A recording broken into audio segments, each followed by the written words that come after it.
Bonjour à tous, je suis ravie de vous retrouver aujourd'hui pour vous parler du cercueil. Donc on va prendre toujours notre carte de base de référence. On voit un cercueil recouvert d'un drap noir ou d'une couverture noire à gauche. Et la couverture laisse entrevoir donc ici le cercueil à droite et on voit ici qu'il y a du soleil, qu'il y a de la lumière, donc une opposition entre le gris ici et la lumière. On a la référence du 9 de carreau. Alors le 9 de carreau en cartomancie, ça représente les blocages, les obstacles, les retards. Et le 4-1 nous dit, cercueil, c'est mauvais sort, c'est maladie ou mort. Si le cercueil s'écarte, c'est moins mauvaise carte. Donc, dans le grand tableau, si le cercueil est loin de vous, bon, voilà, c'est son côté négatif est réduit. Alors, donc, comment c'est représenté sur les autres cartes? Eh bien, écoutez, si vous prenez un jeu, c'est quand même très important qu'il y ait cette histoire de drap noir et de côté clair et de côté obscur, parce que c'est vrai que dans le cercueil, souvent on dit que la difficulté va venir du côté sombre, donc du côté du drap noir, et le positif va être du côté de la lumière, un peu comme pour finalement les nuages. Sauf que là, par rapport aux nuages, ça va être moins passager. Ça va quand même être quelque chose de beaucoup plus impactant, de beaucoup plus radical, vraiment comme si on va clore un chapitre de notre vie, vous voyez. Donc cette carte ne m'a jamais représenté, ne m'a jamais symbolisé la mort, jamais. Par contre, très souvent, la maladie et notamment l'arrêt maladie. C'est la maladie où on est obligé de rester dans son lit parce qu'on a de la fièvre et on a un arrêt maladie, on ne sort pas de chez soi et on ne peut pas aller travailler. Et bien en fait, cette carte représente, à plusieurs reprises, j'ai eu cette carte pour des arrêts maladie et j'ai aussi cette carte en carte centrale d'un tirage en cercle lors de la semaine du premier confinement. Donc là où on nous a annoncé qu'on allait être tous confinés, j'avais fait donc quelques jours avant le tirage de la semaine et la carte du cercueil était tombée en carte centrale. Sauf qu'avant, je n'avais jamais associé vraiment cette carte à l'enfermement, au confinement. Voilà, et pourtant si, parce que ça parle aussi de dépression, de burn-out, où finalement on a tendance à rester casanier et à pas beaucoup sortir. Et voilà, être aussi introverti, tout ça, ça peut être représenté par le cercueil. Donc, parfois on a un cercueil qui est ouvert, parfois on a un cercueil qui est fermé. Ça aussi, ça a son importance finalement dans la signification, parce que forcément le Lenormand est avant tout un oracle. Donc si vous prenez un Lenormand où le cercueil est ouvert, ça veut dire que peut-être justement c'est une situation qui va sûrement se débloquer. Il y a eu peut-être un retard, un obstacle, quelque chose de très impactant qui va commencer à s'ouvrir. C'est pour ça que quand vous avez plusieurs petits Lenormand, ben, il ne faut pas hésiter à laisser faire son intuition pour choisir celui qu'on va utiliser ce jour-là, ou même moi je vous recommande de demander au pendule de choisir carrément, parce que en fonction des représentations, ça peut avoir une importance dans votre prédiction.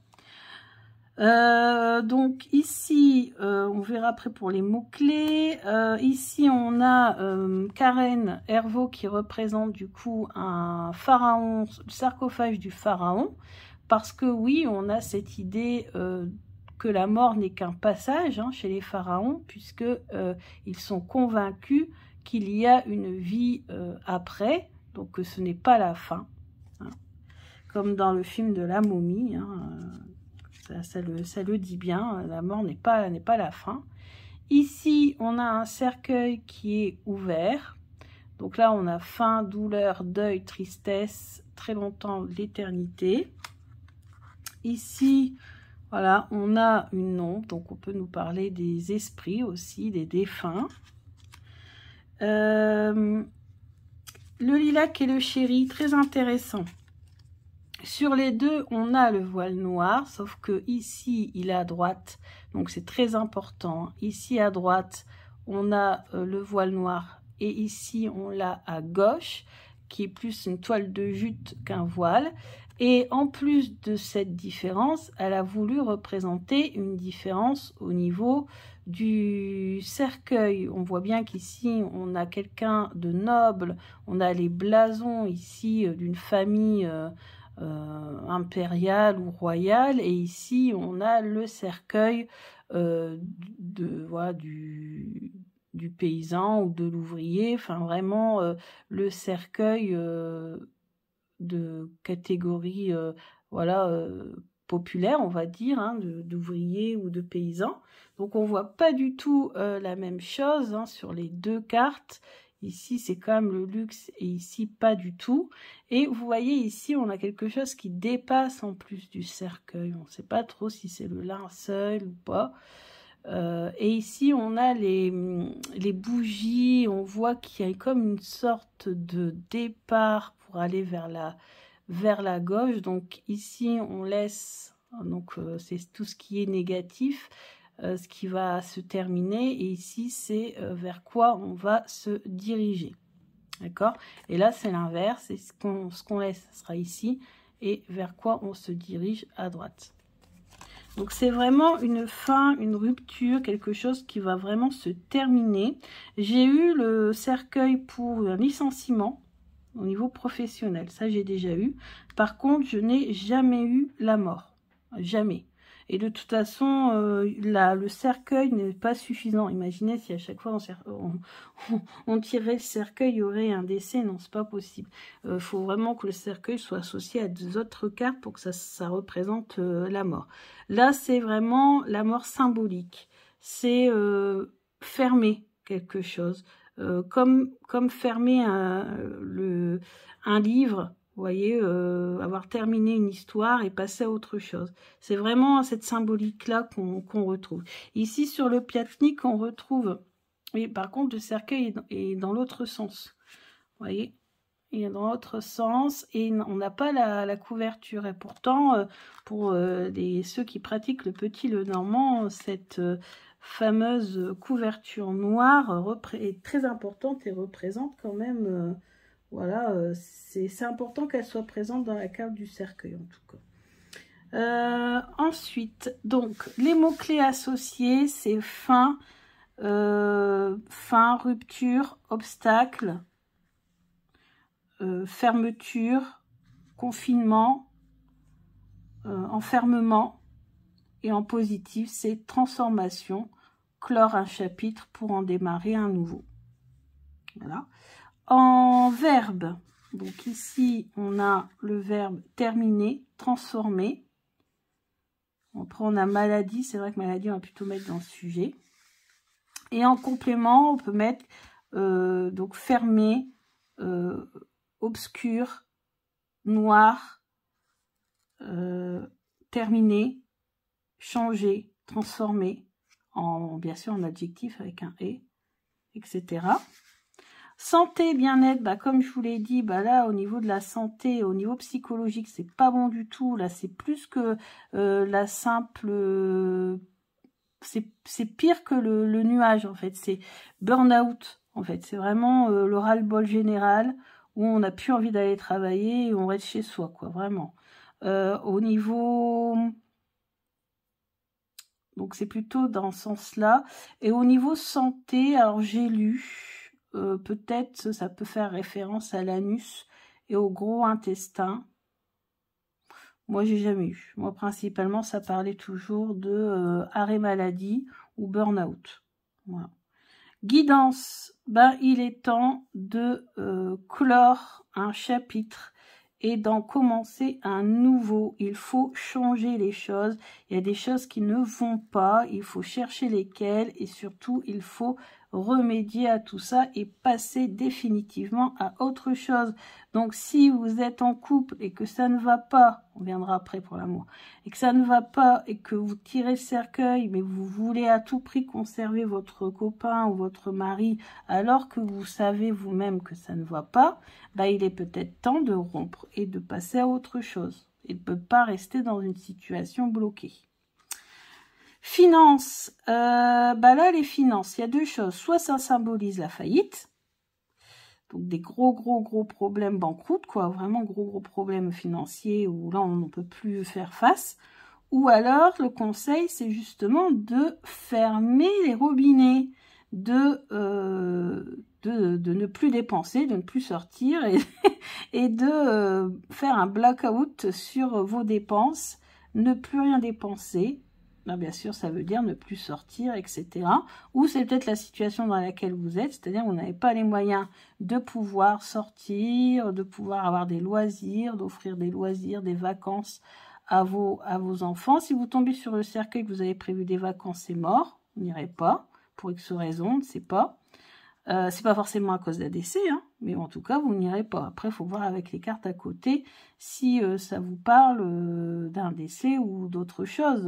Ça peut être, vous voyez, le confinement. On avait eu le confinement qui avait empêché les gens de pouvoir aller en vacances pendant pas mal de temps, etc. Le travail, c'est pas bon. Alors, évolution de carrière, vous avez le cercueil, c'est mort. Il n'y aura aucune évolution de carrière. Vous allez rester, vous allez stagner, vous allez rester enfermé dans la case dans laquelle on vous a mise. Nouveau travail. Alors, ça dépend avec les cartes. À côté, ça peut être un nouveau travail dans le milieu de la nuit. Dans une boîte de nuit, par exemple. Boîte, vous voyez, tout ce qui est fermé. Ou dans tout ce qui est pompe funèbre, pourquoi pas, etc. Alors justement, quel type de travail, si vous me demandez quel type de travail je devrais faire, eh ben, c'est travailler la nuit. C'est travailler dans l'obscurité, c'est travailler dans une boîte de nuit, dans un bar, travailler peut-être vigile dans un supermarché, vous savez, c'est fermé, hein, tout est clôturé, et vous travaillez la nuit. Vous pouvez travailler dans les pompes funèbres, vous pouvez travailler voilà, dans ce domaine-là. En amour, si vous êtes en couple, ça présage, ça dépend des cartes à côté aussi, hein, mais ça présage plutôt une rupture. Mais si à côté, vous avez des cartes positives, ça veut dire peut-être que vous avez eu tendance à vous renfermer sur vous-même, à ne plus discuter, à ne plus vous voir, à ne plus faire de choses ensemble. Vous êtes resté trop casanier. Et s'il y a des cartes positives à côté, ça veut dire que justement, après tout dépend, il faut regarder bien ce qui est du côté de la couverture noire ou du côté de la lumière. Mais peut-être qu'on vous dit que justement, cette période-là, elle est peut-être terminée. Ça dépend comment sont placées les cartes. Si vous voulez faire une rencontre, alors, si on tombe sur cercueil pour faire une rencontre, c'est pas très positif. Ça dépend après des cartes qu'il y a à côté. Ça peut être une personne un peu introvertie ou une personne déprimée, dépressive, en burn-out, suicidaire, peut-être. Et si vous voulez vous remettre avec votre ex, non, je crois que là, par contre, c'est mort. Il n'y aura pas de retour possible. Il est temps de tourner la page. C'est plutôt ce que les cartes voudront vous dire. Donc voilà. Ça, c'est pour la première partie. Deuxième partie. Partie du corps. Donc, on a dit, c'est plutôt tout ce qui est au niveau psychologique. Donc, le burn-out, le fait de ne pas sortir de chez soi, on peut parler de claustrophobie ou au contraire de agoraphobie, voilà, tout ça. Partie du corps, je vous ai dit aussi, on parle aussi du gros intestin et de l'anus, mais bon, moi je veux pas trop, mais bon, je vous dis quand même parce que je l'ai lu. Personnalité de quelqu'un de très renfermé sur elle-même, en grosse dépression, voire peut-être suicidaire, ou qui a peut-être déjà fait une tentative de suicide. Ou alors c'est tout simplement quelqu'un qui veut travailler dans les pompes funèbres aussi. Mais souvent les gens qui travaillent dans les pompes funèbres, au contraire, sont plutôt assez comiques, assez joyeux. Sauf à dans leur travail, bien sûr. Ensuite, les prénoms. Alors là, pas du tout, j'ai pas réfléchi. Alors les prénoms, je suis toujours en galère hein, quand même.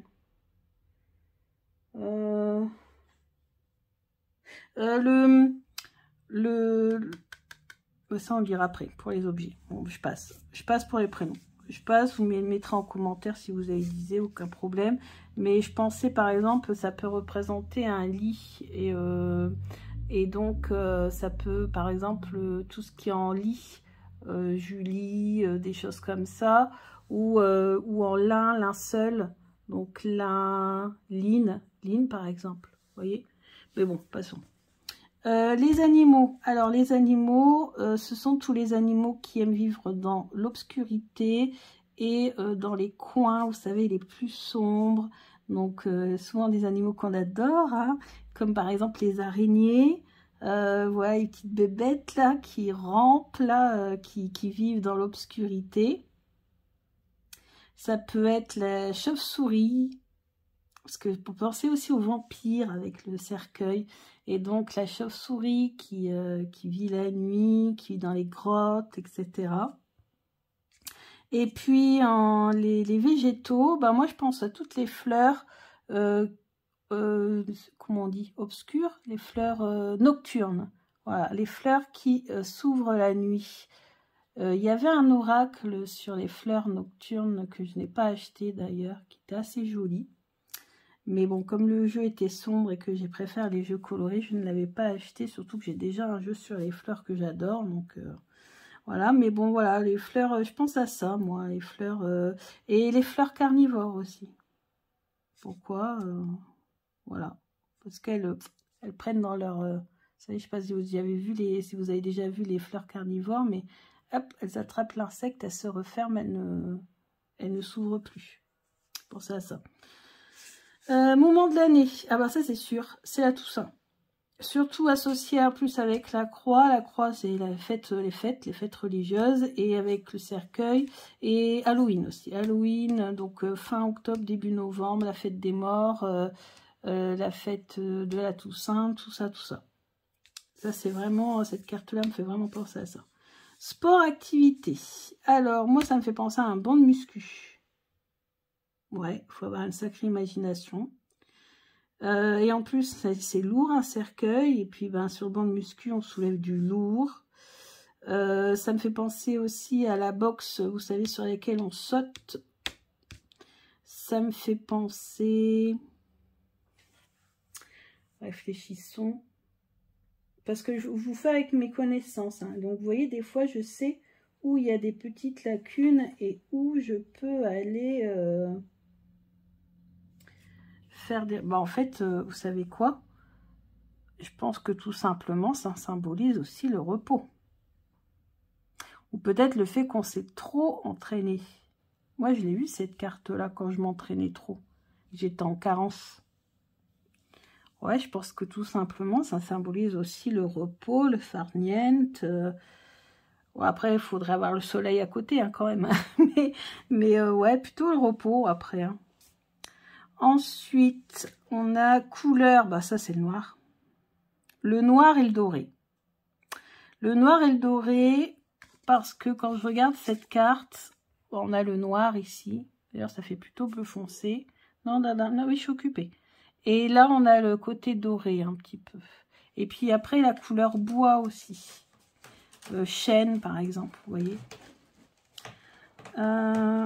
Ensuite, on a la profession. Alors, profession, toutes les professions de la nuit. Et bien sûr, pompe funèbre, je vous l'ai déjà dit, etc. Dans les professions... Non, j'ai fait le tour pour la profession. Ah si, ébéniste aussi. Un d'ébéniste, enfin tous ceux qui travaillent le bois. Parce qu'en fait, il y a beaucoup aussi la référence au bois ici. Hein. Donc, bois, voilà, noir et doré. Ensuite, profession l'a fait, les lieux. Donc, les lieux sombres, pour moi, sont les lieux qui sont vraiment étroits et sombres. Et puis, bien sûr, on a le cimetière. Surtout si on a le jardin qui est associé. Le cimetière, ouais, principalement. Hein. Avec la croix, peut-être l'église aussi. Ensuite, marque et enseigne, je ne vois pas du tout, j'ai pas du tout réfléchi à ça. une marque de boîte, parce que ça représente, alors on va passer aux objets justement. Qu'est-ce que ça représente en objet? Ça représente tout ce qui est fermé, ou tout ce qui peut être transporté. On peut transporter quelque chose dedans. Donc tout ce qui peut être fermé, froid par exemple, et sombre, on a le frigo par exemple, le congélateur, on peut avoir une armoire, on peut avoir un tiroir, un meuble en bois. Pour transporter, ça peut être une caisse, ça peut être une valise, ça peut être un caddie, une mallette. Transporter par exemple sa nourriture, ça peut être, vous savez, des genres de tupperware. Voilà, grosso modo. Voilà, tout ce qui peut être aussi rectangulaire et puis contenir quelque chose, vous voyez, dans l'obscurité, pour conserver quelque chose aussi. Si on fait référence au sarcophage du pharaon, on essaie de conserver, de protéger quelque chose de, voilà, du temps. Une boîte à bijoux, pourquoi pas. Si à côté on a par exemple l'anneau, ça peut être une boîte à bijoux. Ça peut être un lit, bien sûr. Lit, canapé, tout ce qui permet de dormir. Parce que voilà, on peut être alité en fait avec cette carte-là, puisqu'on a dit que ça pouvait, c'est quand on a en arrêt maladie, qu'on est malade, qu'on reste au lit, et puis par exemple on a de la fièvre, on ne peut pas bouger, on ne peut pas se lever. Associé bien sûr à l'hôpital, voilà, ça peut être alité à l'hôpital ou dans une clinique. Ça peut aussi représenter la morgue, certes. Mais voilà. Bon, après, c'est très très rare quand les cartes nous parlent de la mort. Enfin, en tout cas, moi, j'ai jamais eu l'occasion qu'on me parle de la mort. Est-ce que c'est moi aussi qui refuse peut-être de l'entendre et que les cartes, du coup, n'en parlent pas? Je sais pas, mais voilà. Moi, j'ai jamais vraiment eu... Cette carte m'a toujours représenté tout sauf la mort. Donc après, c'est sûr que c'est pas la carte qui est la plus joyeuse du jeu. C'est aussi la carte qui nous fait le plus peur, même si vous voyez que finalement, l'impact, c'est surtout les nuages, qui a beaucoup d'impact sur les autres cartes. C'est les nuages qui sont considérés comme la carte la plus sombre du jeu, finalement, et pas le cercueil. Donc, voilà. En fait, c'est une fin, mais c'est une fin symbolique, en fait. C'est le fameux repos éternel, comme on dit, donc on peut penser plutôt au repos. Voilà, on en a marre, on n'a pas arrêté, et on a besoin de se reposer. Le corps lâche, le corps dit stop, et on se repose, on prend des vacances, et voilà, on se fait du bien. Donc voilà pour le cercueil. Donc bon, on a enchaîné pas mal de cartes assez fortes, assez puissantes entre le nuage, le serpent et le cercueil. Donc on va commencer à passer à des cartes, j'espère, un petit peu plus positives par la suite, puisque la carte numéro 9, c'est le bouquet. Et il s'avère que le bouquet, c'est la carte la plus positive du jeu. Donc on fera ça la prochaine fois. Allez, je vous laisse en barre d'infos.